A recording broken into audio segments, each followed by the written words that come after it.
Hello and welcome to World Talks on TVP World with me, Ashim Kumar. Well, it's finally official. Belarus uses migrants as a tool of hybrid warfare. These were the words on EU officials' lips in Brussels this morning.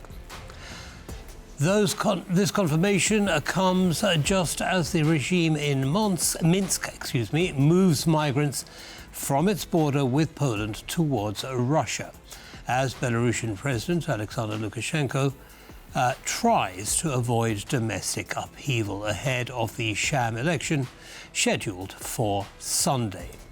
Well, to break down Lukashenko's role in Russia's hybrid warfare strategy, his relationship with Russia, and what to expect after the Sham presidential election being held on Sunday, we are joined by Anatol Kotau, Belarusian Democratic Forces Forum. Mr. Kotau, welcome to TVP World and thank you for taking the time. Morning, Hashim.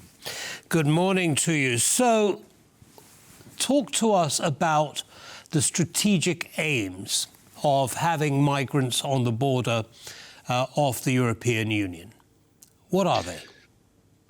Actually, I would say there are tactic aims and strategic goals. The strategic goal is to put a constant pressure on European Union to provoke European Union to give money for strict border control, for fostering the border control infrastructure, and this also this causes just expenditures which were not necessary, would have been not necessary if there were no migrants. So it's the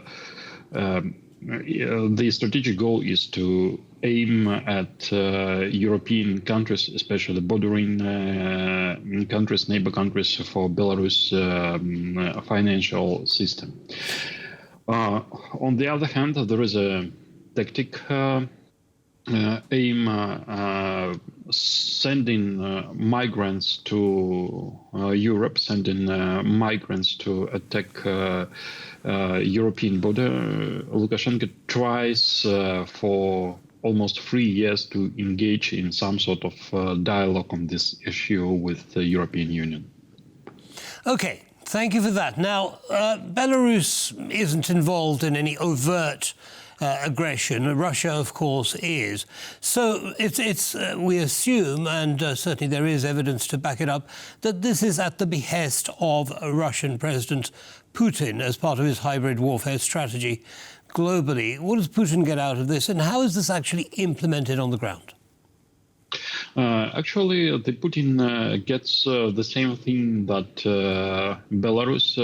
He provokes crisis on the borders of the European Union, and actually, if bordering countries supported by European Union haven't changed, haven't adjusted their border policy a couple of years ago, there were, I would say, hordes, thousands of illegal migrants in camps on this European side of border, which would causing even more financial stress to bordering countries' budgets.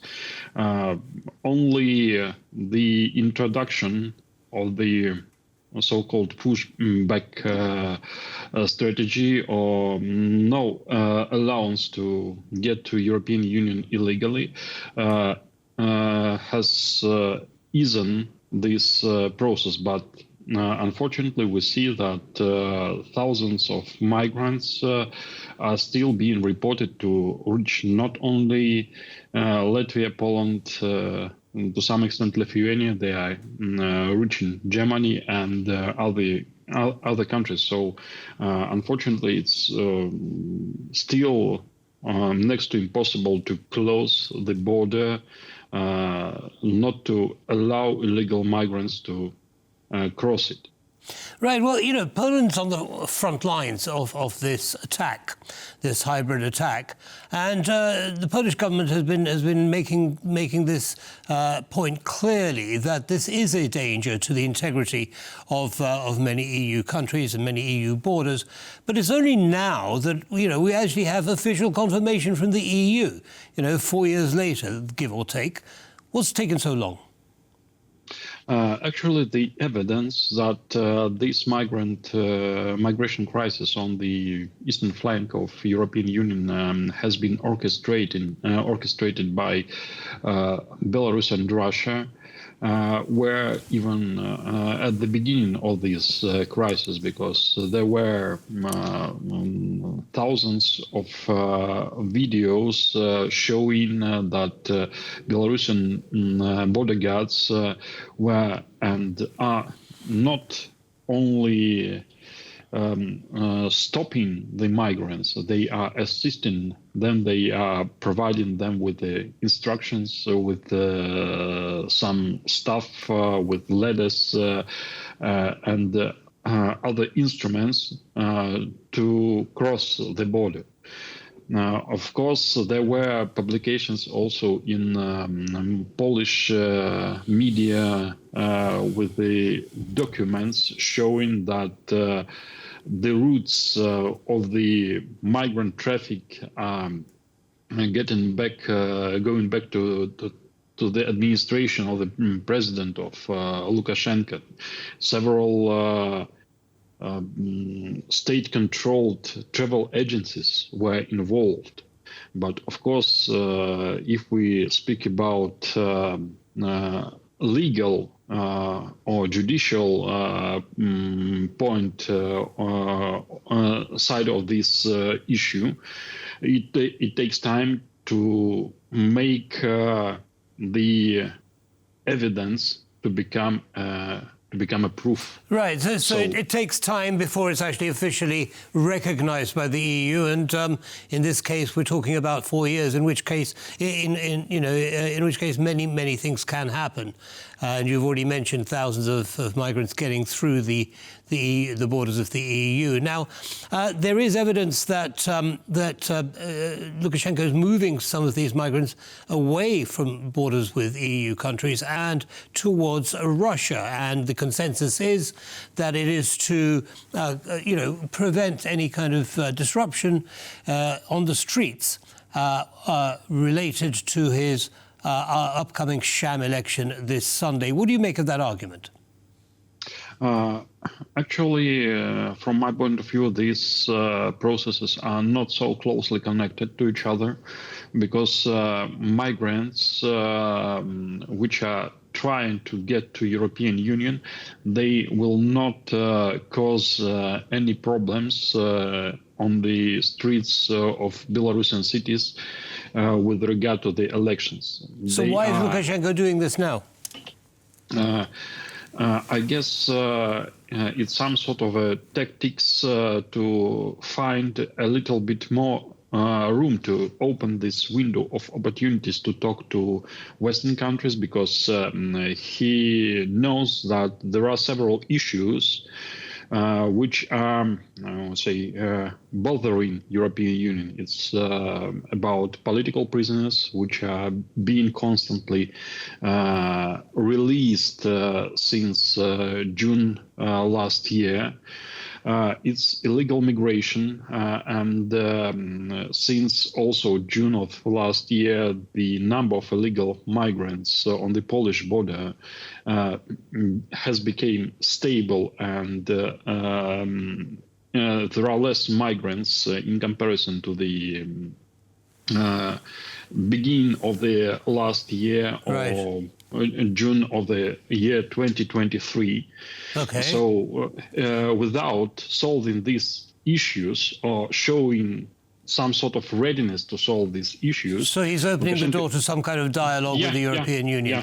Okay, in the last couple of minutes that we have left, Anatol, I want to ask you about the Sham election. I mean, he's widely expected to win a 7th term as president. Are there going to be any international observers present, do you know? There will be some international observers, but it's a tricky issue because the only observers which were invited by the Central Election Commission, other governmental structures involved in the election process are admitted. So they are not neutral. They will just say that everything on the election day on Sunday 26 was perfect without any signs of interference or any frauds. This is the aim, and actually Lukashenko invites such type of international observers or international confirmers or international witnesses of his election, each and every election. But on the other hand, he doesn't allow to come, for example, the full mission of ODIHR OSCE for the second time. Right. Well, the Belarusian people don't believe him, do they? And we had huge protests on the streets of Minsk, resulting in many thousands of arrests of protesters. What do we expect to happen this time, Anatol? Unfortunately, the only thing we are expecting is silence on the streets, and 86% votes in favor of Lukashenko. Of course, this number is artificial, and I guess all the democratic international politicians, even EU, Ukraine, US, they understand that the figure will be something like this even before the elections. That's why before the election date, because the election process is ongoing for 2 months, they have issued their statements that this process has nothing in common with elections. Right. Well, 86%, one of the most popular politicians or presidents of all time, it would seem. Anatol Kotau, thank you very, very much indeed for coming along and sharing your analysis with our audience. Have a good day, sir. Thanks. Thank you for the invitation. Thank you. And that's all from us in this episode of World Talks. Goodbye.